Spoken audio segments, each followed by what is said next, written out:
My name is James Williams Jr. This is Kung Fu Havoc number 2.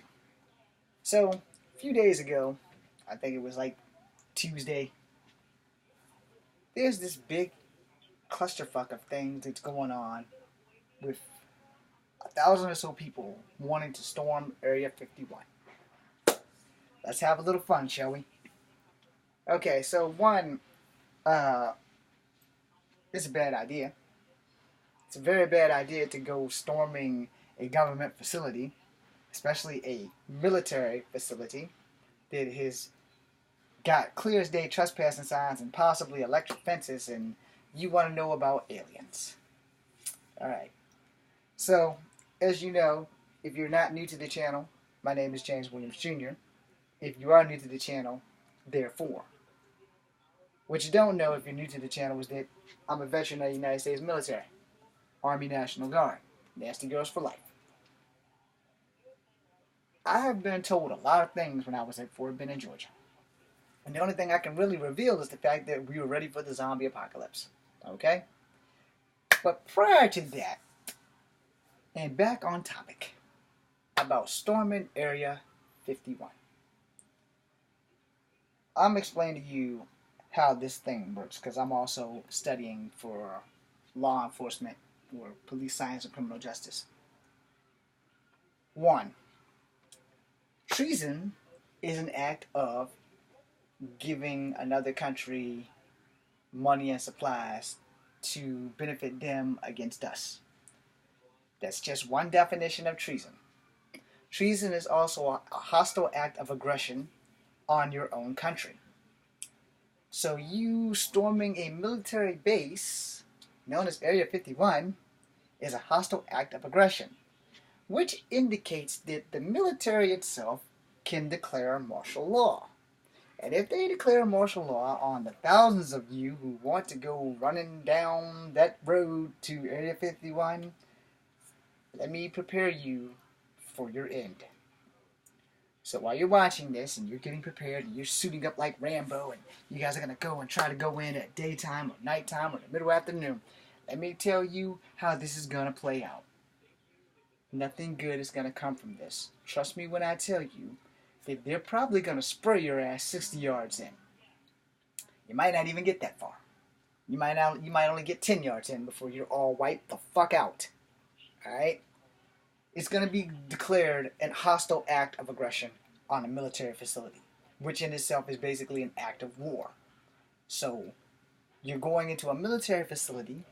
You don't have the arsenal that this facility has. You don't even know what their arsenal is. You don't know what's in there. And that's why your curiosity is going to have you killed. You think you're just going to march down that road and whip out an M16 or AK-47 because AR-15s, M4s, they're all the same, and an AK-47, they're classified as hunting rifles, which is why you can legally purchase them at your local Dick's Sporting Goods store, or at any sporting goods store, or any gun shop. Also, you'll probably have a shotgun, maybe a rifle with a pump action, so when you shoot things, the bullets or the pellets spray. Now let me explain something to you. You have all that, but you're going against an A12, which you should not have because that's a military shotgun, pump action, automatic. You're going against a Bravo, a SAW, a Hummer, a tank, probably some air support, a couple of Apaches, maybe a Nighthawk, and you think you're going to go in there in a truck with a militia of people going down into Area 51. Well, I can almost guarantee you that sudden death is upon you. Your families will not be able to sue the military. Your families will probably bury you wherever the hell they can find what's left of you, in plots and stuff, and you're probably going to be slaughtered. You know, it's not a tourist destination, I can tell you that right now. It's not like you're going to get on the Love Boat and go to Area 51. That's just not happening. But what will happen is they will unleash a certain amount of soldiers at a certain point in time, and they will eliminate the threat, which therefore will be you.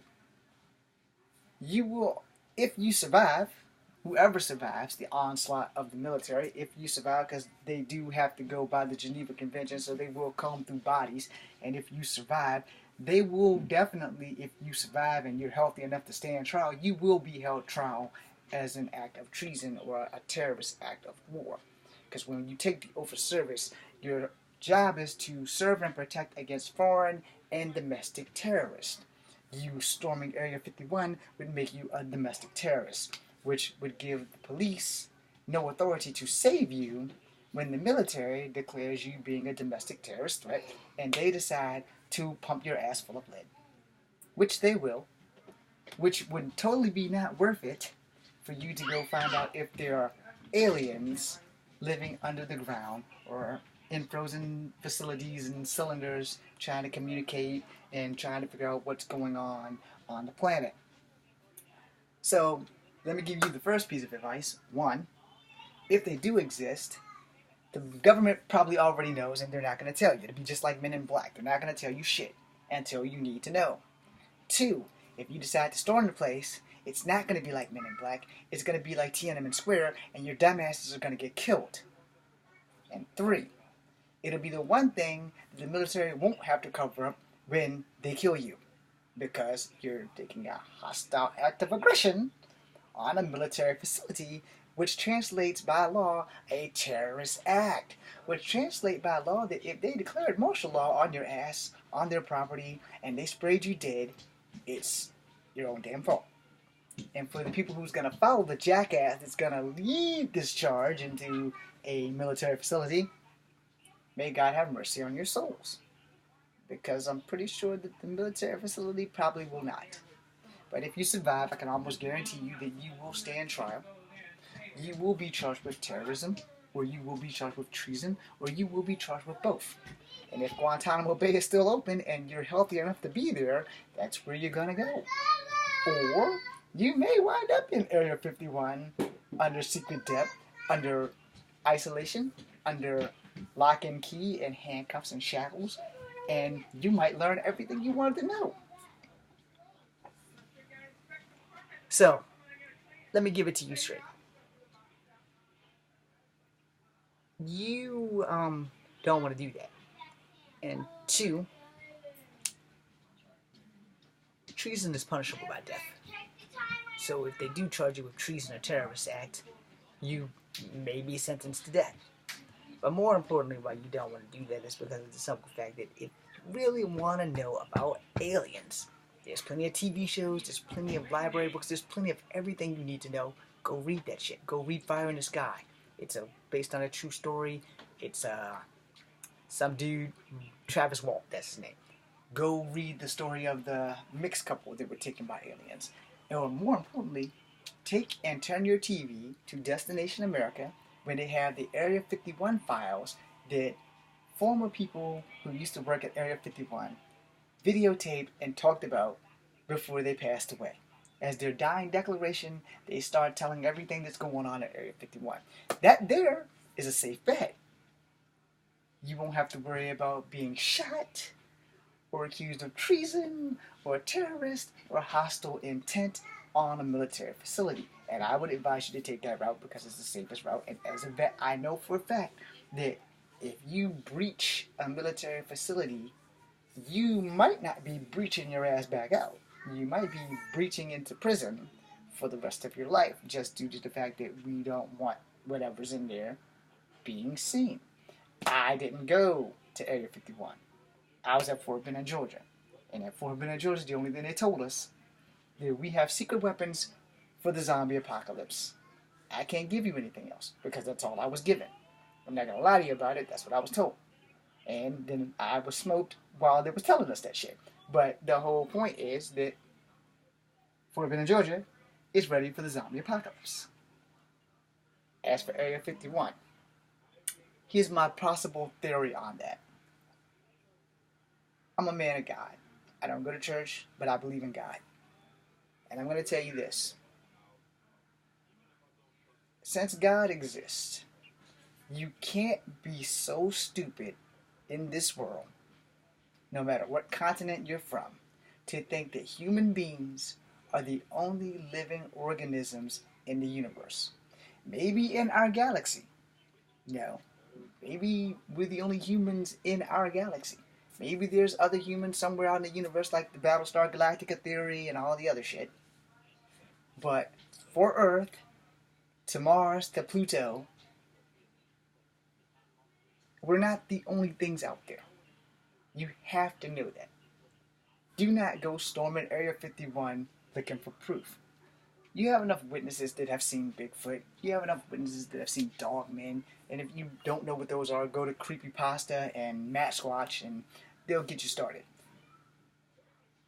There's a lot of internet channels about aliens and Bigfoot and mythological creatures.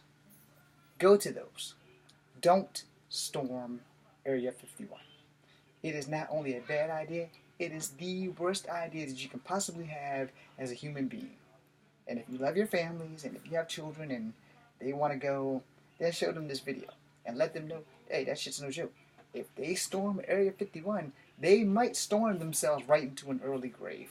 And it really ain't worth your life to find out if aliens are out there.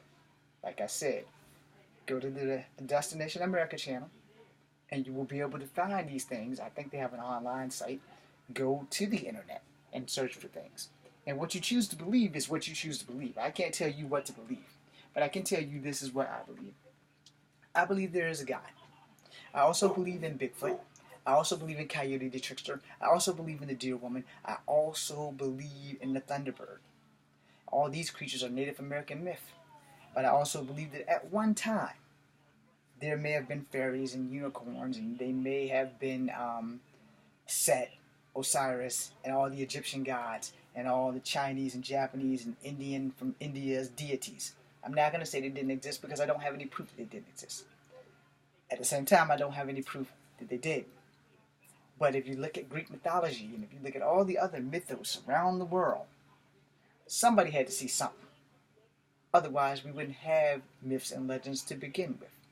There's not enough purple haze floating around Japan and America and all the other countries for us all to be seeing these things and having these things come into our worlds. So just go with that. Believe that they exist. Don't throw it down someone else's throat. And live your life. Do not throw your life away trying to prove that aliens exist and that Area 51 has them.